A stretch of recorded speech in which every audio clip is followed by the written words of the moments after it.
آزادی، عزت اور خوشحالی کبھی پلیٹ میں نہیں دی جاتی۔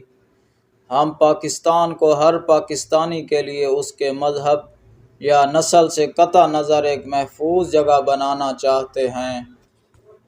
اگر میں واقعی غدار یا ملک دشمن ہوں تو آ کر قومی کمیشن بنائیں۔ میں وہاں ہوں، مجھے غدار کہنے والوں کو بھی وہاں ہونا چاہیے تاکہ پاکستان کے 22 کروڑ عوام دیکھ سکیں کہ اصل مجرم کون ہے۔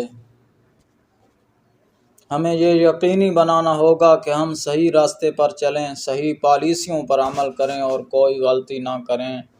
میرے خیال میں کسی بھی معاشرے کی ترقی اور مہذب معاشرہ بننے کے لیے اسے ایک آزاد عدلیہ کی ضرورت ہے۔ مجھے کسی سے یا کسی ادارے سے کوئی مسئلہ نہیں ہے۔ عوام کے اجتماع کو کوئی نہیں روک سکتا۔ میری عزت نفس مجھے بہت عزیز ہے۔ صرف وہی لوگ جو سیاستدانوں کو ووٹ دے کر اقتدار میں لاتے ہیں انہیں معزول کرنے کا حق ہے۔ پاکستان کے لیے ہمارا عزم ایمانداری پر مبنی ہے۔ آئین کو بالادست ہونا چاہیے۔ دیکھیں، عوام جس حکومت کو بہتر سمجھیں گے اسے منتخب کریں گے۔ میرا ضمیر صاف ہے۔ ووٹ کا تقدس پامال نہ کیا جائے۔ ہم جمہوریت کو مضبوط کرنا چاہتے ہیں۔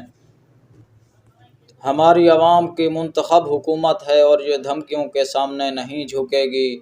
میں اپنے خاندان کے مسائل کو اپنے ملک کا مسئلہ نہیں بننے دوں گا۔ یقین ہے کہ اسلام ترقی اور فلاح کا عقیدہ ہے۔ مجھے یقین ہے کہ خدا اور پاکستانی عوام میرے ساتھ ہیں اور مجھے امید ہے کہ کہیں نہ کہیں انصاف بھی زندہ ہے۔ میں اپنے ملک کی خاطر ہر طرح سے لڑنے کو تیار ہوں۔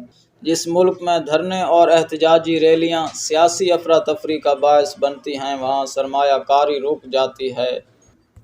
کوئی جبر اور طاقت مجھے نہیں روکے گی۔ عوام ان تمام آمروں سے حساب مانگیں گے جنہوں نے اس ملک کو چلنے نہیں دیا۔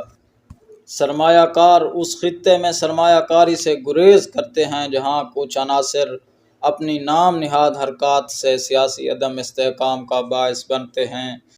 ہم اپنے ملک کو پہنچنے والے کسی بھی نقصان کو برداشت کرنے کے لیے تیار نہیں ہیں اور ہم ان تمام طاقتوں سے لڑیں گے جو ہمارے ملک کو نقصان پہنچاتی ہیں، جو ہمارے ملک کی مفادات کے خلاف کام کرتی ہیں۔